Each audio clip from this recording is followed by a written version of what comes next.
señora molesta, le digo, no es un privilegio. A mí me gusta ser más maestro que alumno. ¿Saben por qué? Porque los maestros preguntan y los alumnos tienen que contestar. Y es mejor preguntar que contestar, ¿no es cierto? Pero vamos a participar con toda esta lección. Estamos estudiando una lección muy bonita, el santuario. Esto es una doctrina bíblica, pero es una doctrina que no todas las iglesias enseñan. ¿Por qué razón será que solo la iglesia adventista tiene como doctrina el santuario y muchas iglesias no?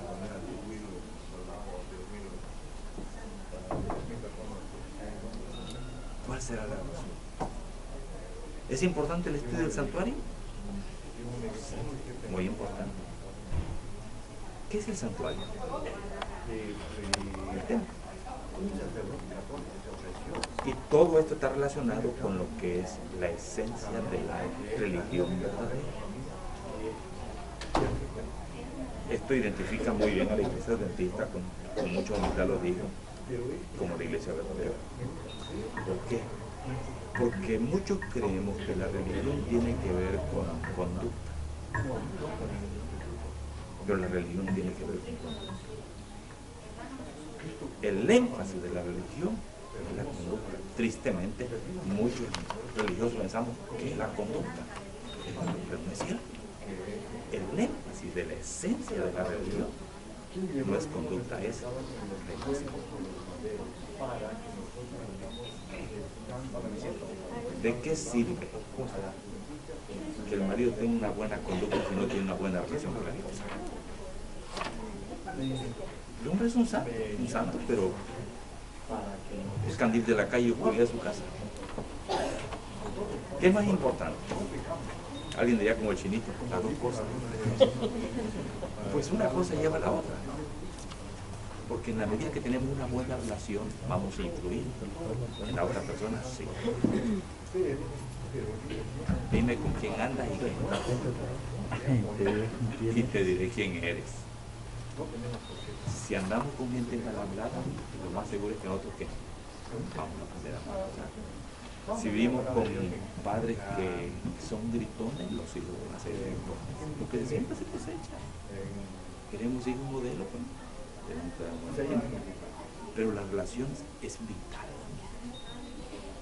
Y el énfasis de la religión debe ser la relación. ¿De qué sirve que es un hombre bueno, no le hace mal a nadie, pero no tiene una buena relación con Dios? Es más, esa aparente conducta buena en algún momento va a cambiar, porque el ser humano puede cambiar la apariencia por fuera, pero no puede cambiar por dentro. El único que puede cambiarnos por dentro es Dios. Y entonces, ¿cómo puede Dios cambiarnos si no nos relacionamos con Él? Por otro lado, cuando la gente obedece por miedo, eso no es felicidad. Los esclavos, por ejemplo, ¿por qué obedecen? Por amor. Los hijos, ¿por qué obedecen? ¿De quién está hablando amor? ¿Qué quiere Dios? ¿Esclavo o hijos? ¿Quién no quiere esclavos? Y cuando somos hijos, nos vamos a relacionar bien con el Padre. Si nos vamos a relacionar bien con el Padre, al relacionarnos con Dios, nuestra conducta automáticamente va a cambiar, y va a cambiar en esencia, de adentro para afuera, no de afuera para adentro. Como dice el dicho aquí, vemos por razones. Y a veces dicen, ¿y don fulano que es un santo? ¿Cómo? ¿Qué es? Bueno, guardó las apariencias muchos tiempos. El santuario, Dios mandó que se hiciera por una razón. Éxodo 25. Fíjense cuál es el propósito del santuario. Éxodo 25.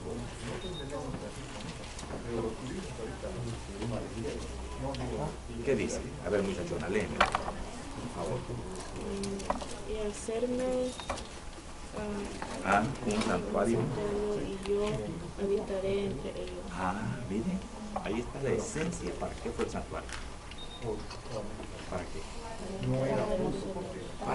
Dios se relacionará con su pueblo. Hacerme a un santuario y yo habitaré entre ellos. Esa es la razón del santuario. La oración. El sábado, ¿cuál es el objetivo? No es sábado, no hay que trabajar, hay que ir a la iglesia. Pero ¿cuál es el objetivo? Relación con Dios, sí. Todas las cosas buenas que nos dan. Bueno, exacto, pero fíjate que el énfasis, no trabajes, no hagas esto, no hagas lo otro. Y el verdadero énfasis, lo que cuidamos, el santuario nos da el enfoque correcto, por eso el santuario. El santuario tenía 3 secciones. El atrio, la parte de afuera, diríamos la barba. Tenía el lugar santo y el lugar santísimo. 3 secciones. Cada una tenía sus peculiaridades. Es decir, cada una tenía sus funciones. En el lugar santo, en el atrio, llegaba la gente y adoraba. En el lugar santo, el sacerdote hacía el sacrificio diario. Y en el lugar santísimo, solamente una vez al año se hacía la expiación de los pecados. Es decir, cada día se sacrificaban corderos mañana y tarde. ¿El cordero a quién significaba? ¿Quién simbolizaba? A Jesucristo. ¿Y por qué mañana y tarde? O sea, todo tiene un propósito. Dios sabe que el ser humano es más de la naturaleza. A todo se nos brota lo malo así. Los chiquillos. Adelante, adelante, bienvenido. Sí, también, se para ahí. Estaba hablando de los chiquillos, ¿no? Pero, ¿qué estaba diciendo de los chiquillos? Que el ser humano es malo por naturaleza. Sí, gracias, me desconecté. Por naturaleza nos brota lo malo. Por ejemplo, ¿qué nos gusta más? Vamos a hablar honestamente. Ir a un lugar que nos agrada o venir a la iglesia. Vamos a decir, quedarnos viendo televisión, ir a un juego de deporte que te guste más, ir a una fiesta o venir a la iglesia. ¿Qué nos gusta? ¿Qué es más fácil? Cuando no conoces la palabra del Señor, cuando no conoces al Señor, ir que juega por ahí. Y aunque lo conozcas, bueno, muchas veces tienes que hacer un esfuerzo para venir a las cosas de Dios. Porque uno tiene que decir, no, digo, me queda el culto, voy a la iglesia. Pero tienes que proponerte. Sí, si no te lo propones, está lloviendo, no llega nadie. ¿A qué vamos? Correcto. Ay, sí. Fíjate. Correcto. Hay que hacer ¿y cuántas razones sobran? sí, para no ir a la casa de Dios. No. O sea, uno pone mil porque por naturaleza sí son. Por eso que el Señor dijo, esforzaos a entrar por la puerta angosta. Esforzaos por acercarnos a Dios. Otro ejemplo. ¿Qué es más fácil? Abrir este libro todos los días y encontrarme con Dios. O tratar de decir, yo puedo ser un buen cristiano. ¿Qué es más fácil? Tratar de ser un buen cristiano. Yo puedo ser un buen cristiano sin leer la Biblia. No te engañes, eso es mentira. Y muchos dicen, bueno, voy a empezar a leer mi Biblia. La lees. Empiezas un día, una semana, y al rato que hiciste, ya lo dejaste. Ese es el ser humano. Pero tenemos que entender, y el objetivo del santuario es ese, jalarnos para que entendamos que la religión no es cosa que nosotros podemos hacer, son cosas que Dios puede hacer en nosotros, pero en la medida que nos relacionemos con Él, la vamos a hacer. Y si descuidamos esa relación con Él, no vamos a hacer nada. Jesús lo dijo, separados de mí, nada podéis hacer. Por eso es importante el santuario. Yo quiero ir a la lección de hoy, pero yo quería hacer un contexto, no para que entendiéramos. El énfasis de la religión es relación. Si tú no te relacionas con Dios diariamente, si no relacionas a tus hijos con Dios, si tú no tienes culto en tu casa, perdóname, estás perdiendo lo más maravilloso que puedes hacer. Y no te engañes, ni tú, ni tu esposa, ni tus hijos van a cambiar a menos que se acerquen a Dios. Por eso el sacrificio matutino y vespertino, queda mañana y tarde. ¿Y por qué? Porque el ser humano tiene que entender que es pecador. ¿Te imaginas lo que era sacrificar cada mañana, cada tarde, cada mañana, cada tarde, cordero? Y el día de expiación, una vez al año, eran 15 sacrificios. Y el sacerdote tenía que matar un becerro primero por los pecados de él mismo, de su familia, del pueblo. Pero fíjense, para los sacerdotes necesitamos matar un sacrificio, enseñándonos una lección preciosa al santuario. Que bueno no hay ni uno, ni el sacerdote, ni el pastor. A veces pensamos, esa persona es un santo. Si tiene una buena relación con Dios, Dios lo puede hacer un santo. Si no tiene una buena relación, podrá guardar las apariencias, tarde o mañana va a sacar el cobre. La lección de hoy: Cristo nuestro sacrificio. Él llevó sobre sí mismo ¿qué? El pecado en su cuerpo sobre el madero, para que nosotros, estando muertos a los pecados, vivamos a la justicia, por cuya herida fuisteis sanados. Primera de Pedro 2:21. Aquí en la lección hace una introducción de la historia de Maximiliano Kolbe. ¿Saben quién fue ese? Una persona que protegió a muchos refugiados en Polonia. Y dicen que un día a él lo tomaron de bien prisionero por eso. Y un día hubo una fuga, y el encargado de ese refugio dijo: voy a matar a 10 de ustedes. Y escogió a 10, y entre los 10 que escogió un hombre que tenía a su esposa, a sus hijos, y el hombre empezó a decir: oh, mi pobre esposa, mi pobres hijos, nunca los volveré a ver. Y este señor, Maximiliano Kolbe, que estaba, él dijo: tómeme a mí, déjelo a mí, no lo mate a él. Y dice que Kolbe se ofreció para ocupar su lugar y fue condenado a morir de hambre. Tomó el lugar de aquel hombre que quería vivir por su esposa. Esta historia es conmovedora, pero esto no es nada comparado con lo que Cristo hizo. Porque Cristo no murió por sus amigos, murió por todos, hasta por sus enemigos.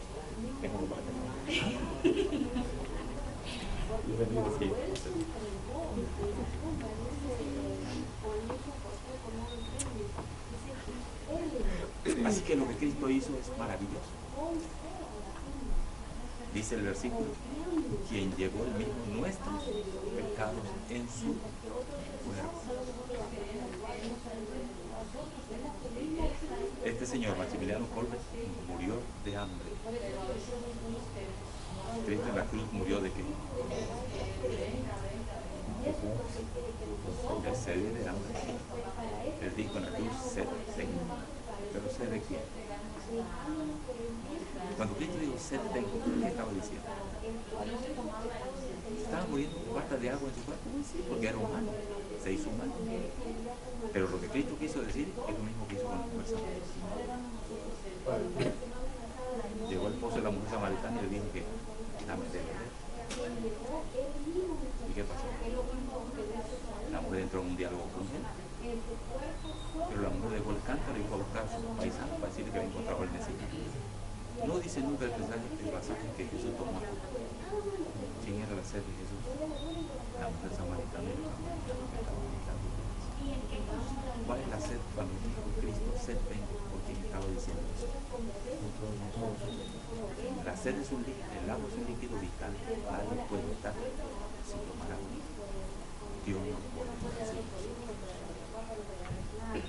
Es maravilloso, para que haya dejado su trono y haya venido a morir por nosotros. Significa que el amor de Dios es Dios.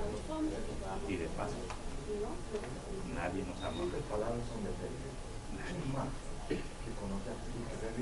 Es más, nosotros sabemos qué es el amor. Porque nuestro amor es egoísta. Amamos al que nos ama, le damos al que nos ama.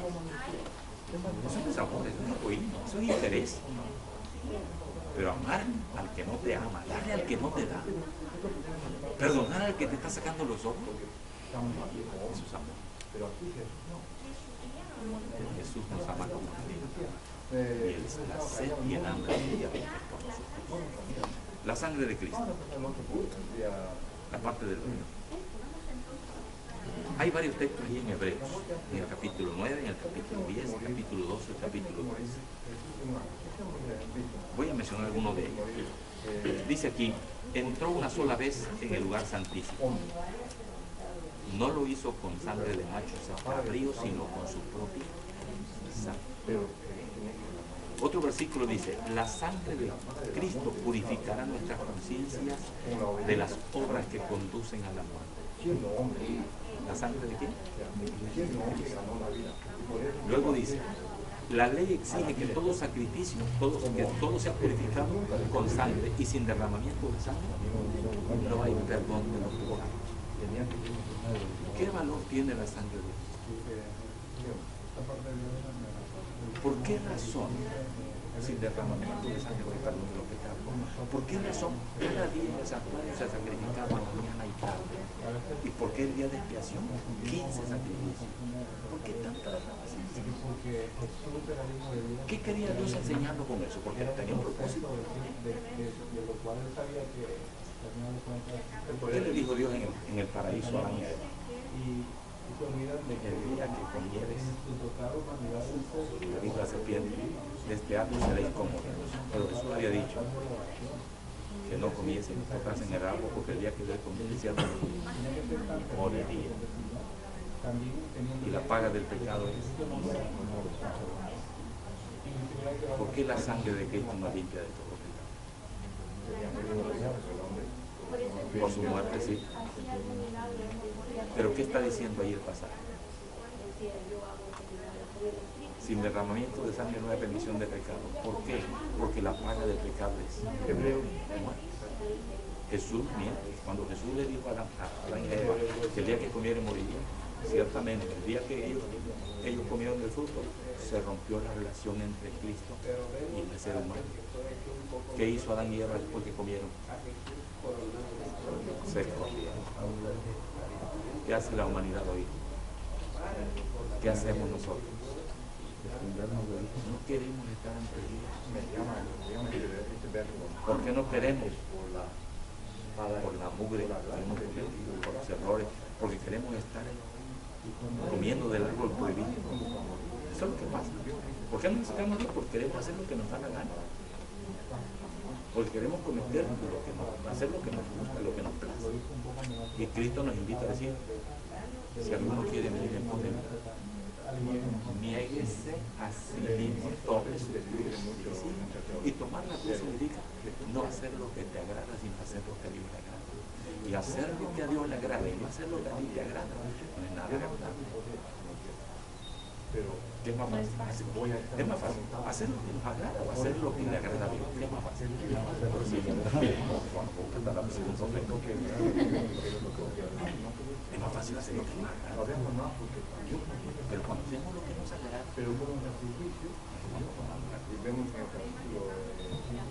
la cruz significa sacrificio abnegación. Jesús tomó nuestro lugar en la cruz. Jesús no quería morir. 3 veces oró y dijo, Padre, si es posible, pase de mí esta copa, pero dijo, mas no se haga que, en otras palabras, no sea de mi agrado, sino el agrado de Dios. Ese es el ejemplo de Jesús. Jesús no le quitó nada. Hoy, si queremos ser cristianos, tenemos que dejar de hacer lo que nos agrada y hacer lo que a Dios le agrada. Pero ¿cómo lo vamos a hacer si no tenemos la relación que Cristo tuvo con Dios? ¿Por qué Cristo pudo hacer eso? Porque Cristo mantuvo su relación con Dios todos los días. Cuando se levantaba, ¿dónde estaba Jesús? Cuando salía al sol, oramos platicando con Dios. Terminaba el día de trabajo. ¿Y qué hacía? Se iba a la montaña.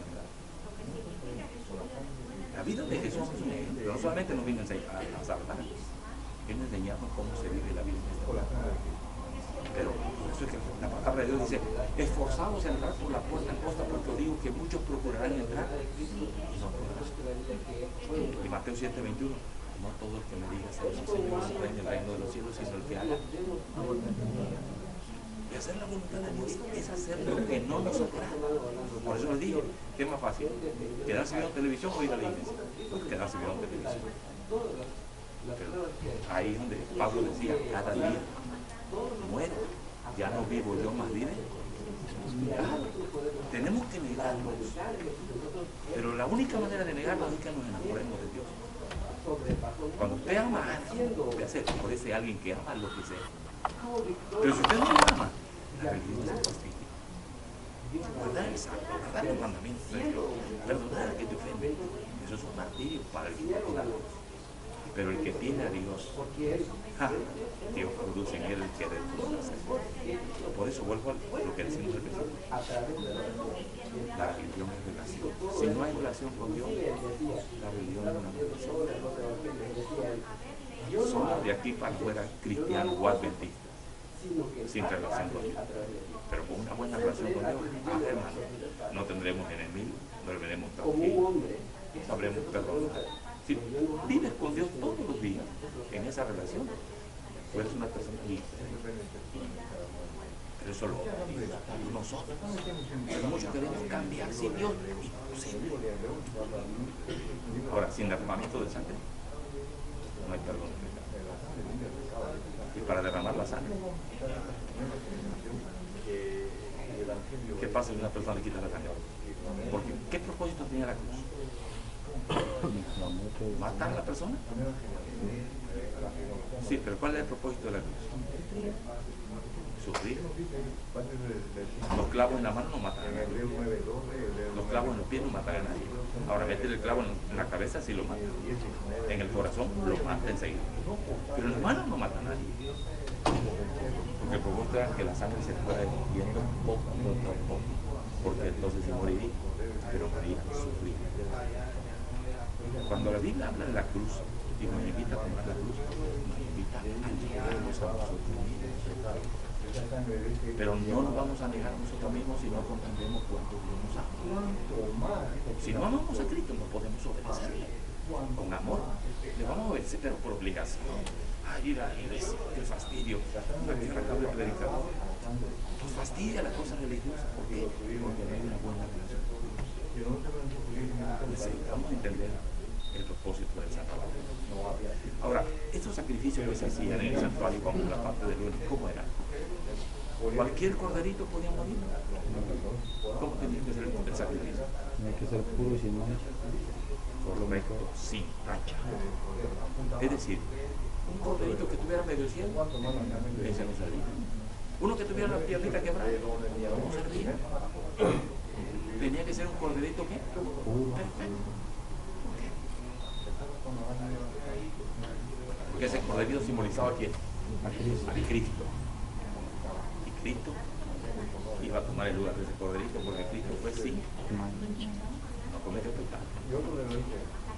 La Biblia dice que Dios lo hizo pecado. ¿La han oído ese texto? Dios hizo a su hijo pecado, aunque él no cometió pecado. ¿Cómo es eso? ¿Cómo se puede hacer pecado sin cometer pecado? Ahí tenemos otra vez, volvemos a lo mismo, a la esencia de la religión. ¿Qué es pecado? Todos pensamos pecado es hacerlo mal. Pecado es separarse de Dios. Y Cristo en la cruz fue separado.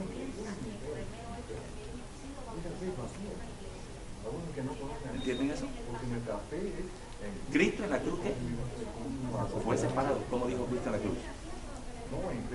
Dios mío, ¿por qué me haces? Entonces Cristo estuvo solo en la cruz. Sí. No fue un sentimiento ni fue una emoción o el dolor, un delirio. No. Cuando Cristo dijo, Dios mío, ¿por qué me desamparas? Cristo estaba prácticamente separado de Dios, porque si Dios no se apartaba de él, no destruía. Porque Dios es santo, fuego consumidor. El pecado no puede estar en él. Y Jesús estaba cargando el pecado. ¿De cuántos? Tus peores pecados, que a veces no los quieres ni recordar, no es nada comparado con el pecado que otros han cometido. Los asesinatos, los robos, los secuestros, las prostituciones, la sodomía, Todo esos pecados estaban sobre ti. ¿Qué tuvo que hacer Dios? Quitarse, separarse. Es más, dice que de las 12 del día a las 3 de la tarde que hubo tinieblas, se oscureció, porque Dios apartó su rostro para que, porque Dios es tan santo que no puede estaba el pecado, y Cristo estaba cargando el pecado de toda la humanidad, de todos los hijos. Así que Dios tuvo que separarse, porque el pecado es eso. Cuando nadie iba a pecar, se escondieron de Dios, se separaron de Dios. Ahora lo interesante es quién buscó a quién. Adán y Eva, Dios a Adán y Eva. ¿Quién dijo a Adán? Eva, ¿dónde están? Dios. ¿Y qué dijo Adán? Señor, oímos tu voz, fuimos miedos y nos escondimos. ¿Y por qué se escondieron? Porque el pecado es que separado de Dios. Ese es el pecado. Lo cruel del pecado no es la mala conducta. Lo cruel del pecado es que no es más que Dios. Cuando tú haces un acto malo, tú no quieres orar. Cuando tú estás haciendo algo malo, no quieres abrir la Biblia. No quieres ir a la iglesia. Cuando alguien tiene esa reacción, preocúpate, haciendo algo malo. Cuando tú quieres orar, quieres ir a la iglesia, cosa más. Pero cuando un hijo, una hija, un esposo o una esposa empiezan a romper su relación con Dios, y señal inequívoca. El ser humano es así hasta el día de hoy. Porque es que mucha gente no quiere venir a la iglesia, porque no quieren encontrarse con Dios. ¿Por qué? Porque saben que no está bien. Pero lo maravilloso es que Dios busca a toda la gente, como busca a la niña de hoy nos busca. Y Dios quiere, sabe bien que vengamos a hacer. Porque lo cruel del pecado es que nos aleja de Dios. Y entre más cosas van a hacer, nos aleja más lejos. Y menos escuchamos su voz. Y es más difícil la reconciliación. Bueno, el Cordero era sin defecto y sin mancha.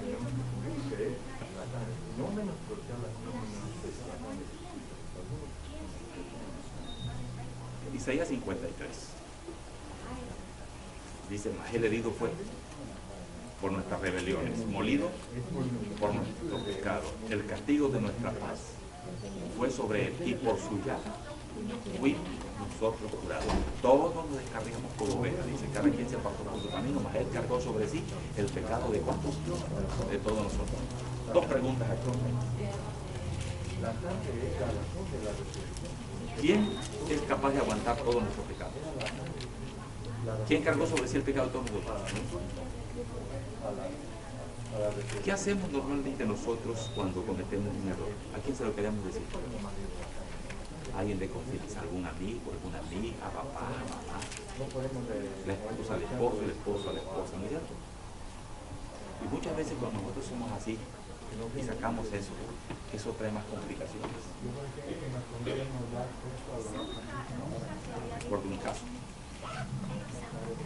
Iba yo al Paso, Texas, a una conferencia, y me rompió el carro, me encontré con una pareja, y esa pareja se estaba divorciando. Y el esposo me dijo que la razón del divorcio era que él cometió un error, le fue infiel a la esposa. Y el ingrato fue y se lo dijo a la señora. Y la señora no quería nada, quería el divorcio. Cuando esa persona le dijo que fue y se lo dijo a la esposa, le digo, entonces tú no cometiste un error, no se lo vas a decir. Ay, los pastores, que pensé que ella, el único que puede aguantar toda nuestra porquería, el que cargó nuestro pecado fue Jesucristo. Pero a veces queremos echarle a nuestra mujer, a la esposa, a los papás, o al novio. Es un error. Los pecados se confiesan aquí, ni al pastor, ni al sacerdote. Los pecados se confiesan allí. Y dice, y las ofensas, uno sabe. Entonces diríamos, bueno, ahí él falló, tenía que confesarlo a la esposa. Si ella no lo sabía, ¿para qué se lo dice? Le echó una cara de ella que ella no podía hablar. ¿Cuántos matrimonios quebrantado. A veces haber soltado de la boca. Entonces, que hay que mentir, no hay que mentir. Si cometiste un pecado, confiésalo. Si el cónyuge llega a saber y te pregunta, dile la verdad. Pero si no lo sabe, ¿a quién le vas a decir? Arregla tu problema con Dios. Confiésale de su pecado. Ahora, si la persona sabe, te entiende. Pero si no sabe, ¿para qué le dices? Fui a Bogotá, Colombia. Y una mujer que me venía a la conferencia me dijo, pastor, hermano, usted me va a ayudar a decir a mi esposo la verdad. Hace 10 años que estoy cargando un pecado que tengo que decir. Me dice, cuando yo me casé estaba embarazada, pero no era de mí.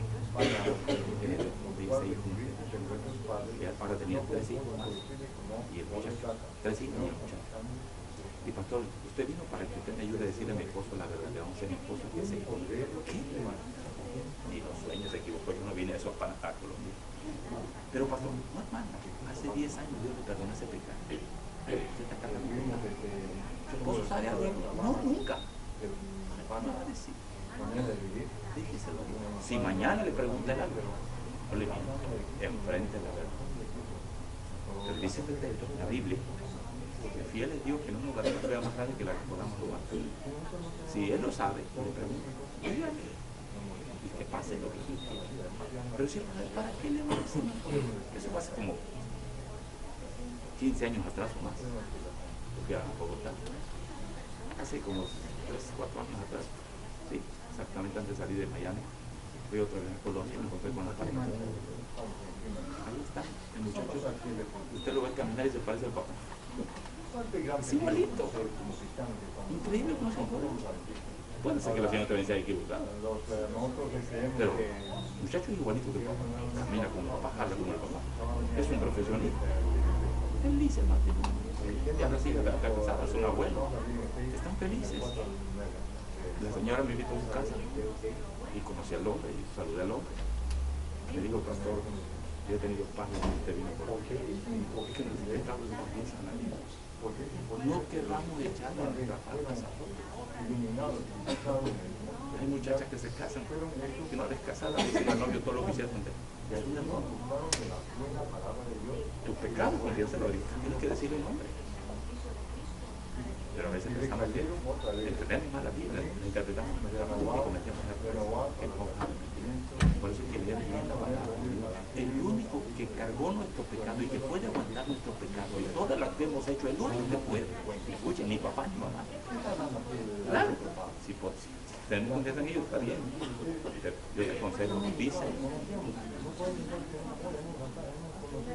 el que murió por ti en la cruz no fue ni tu papá, ni tu mamá, ni tu novio, ni tu novia, ni tu cuñado, ni tu cuñada, ni el pastor, ni el sacerdote. Díselo a Dios. ¿No dice la Biblia? Venid luego de esta mujer a cuenta, bueno, si vuestros pecados fuesen como la grana, como la nieve se forma. El que murió por nosotros en la cruz fue Cristo. Él puede aguantar todo. Jesús no te va a reclamar, no te lo va a echar. Cuando tu madre me dijo, ¿por qué hiciste eso?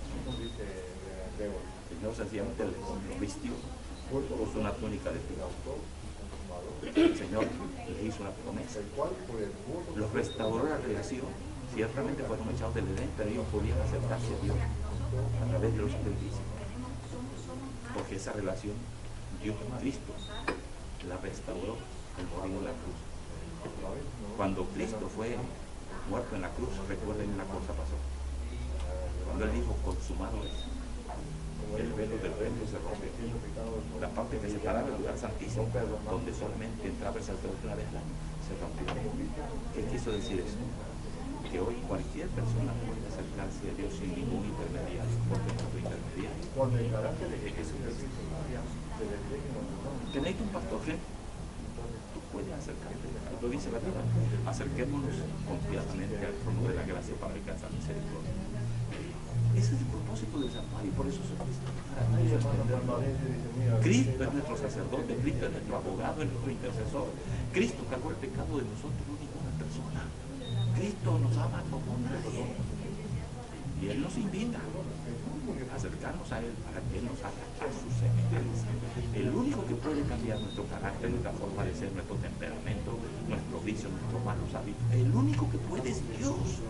Pero tenemos que hacer la parte nuestra, y la parte nuestra es acercarnos a Dios, buscarlo.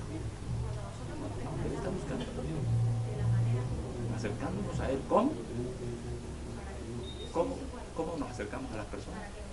Dialogando, mediante la comunicación, relacionándonos, platicando. La muchacha habla, el hombre escucha.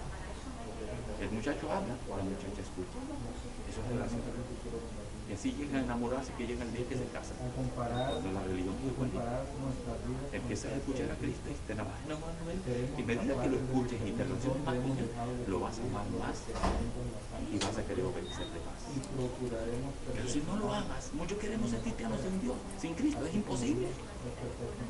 Por eso Jesús dice, separados de mí, nada podéis hacer. Hermanos, el énfasis que yo quiero dejar esta mañana es ese. ¿Cómo está tu relación con Jesús? ¿Realmente conoces a Dios? Porque muchos no conocen a Dios. Muchos conocen la doctrina de la iglesia adventista, pero no conocen a Dios. La pregunta es, ¿conoces a Dios? Si no lo conoces, tu religión sirve para nada. La esencia de la religión es Dios, relación con Él. En la medida que te acerques a Él, lo vas a conocer, lo vas a valorar, lo vas a amar y le vas a obedecer. Si no te acercas a Él, nunca lo vas a conocer. Tú no puedes decir, te hablan de fulano de tal, si no lo conoces, si no te relacionas con Él, no lo conoces, no lo tratas, no lo vas a conocer y no lo vas a llegar a apreciar. Cuando tú conoces a una persona, empiezas a apreciar por lo que esa persona es. Bueno, esa es la religión. Y ese es el objetivo de las lecciones del Señor. Que nosotros conozcamos quién es nuestro abogado, quién es nuestro intercesor, quién es el Cordero que murió por nosotros en la cruz. Y hasta dónde podemos nosotros restaurar esa relación. Cristo la restauró para que ya no vivamos solos, sino vivamos en compañía con Él. ¿Cuándo se inicia esa relación? El día que decidimos bautizarnos. Pero tristemente hoy el bautismo, algunos no comprendemos lo que significa el bautismo. El bautizo, algunos piensan que para bautizarse hay que ser bueno. No, para bautizarse hay que querer acercarse a Dios. Y cuando tú te bautizas, lo que estás diciendo, ya no quiero vivir solo, quiero vivir con Cristo. Acepto como mi intercesor, como mi abogado, como mi sacrificio. Y hoy en adelante yo voy a vivir con Él. Y para vivir con Él, lo que estás diciendo es que voy a tener relaciones con Jesús. Voy a hablar con Él todos los días, voy a escucharlo todos los días.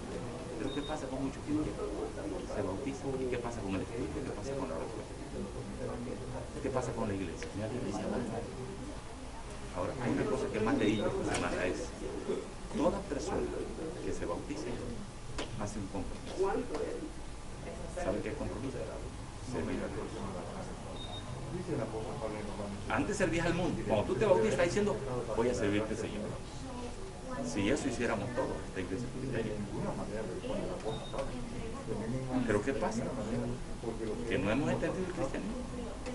Pensamos que nada más dale bien. Es más que eso el cristianismo. El cristianismo es relación con la persona que más nos ama, que nos comprende más que nadie y que desea un cambio, una transformación, una metamorfosis. Y ese cambio solamente es posible a través del poder de Dios. La muerte antes de la corona. ¿Qué quiere decir la lección con la muerte antes de la corona? Dice, Jesús fue hecho un poco inferior a los ángeles. ¿Han leído ese pasaje? Hebreos 2:9. Jesús fue hecho un poco menor que los ángeles, pero fue coronado de gloria y honra por haber padecido la muerte. Así, hermanos, el tiempo ha concluido. Así la muerte. Voy a invitarlos a ponerse de pie. resulta en por beneficio. entonar las estrofas que llevan por título ¿Qué estás haciendo por Cristo? Número 557. Que Dios nos ayude a entender la religión, el propósito del santuario. Ese es mi deseo.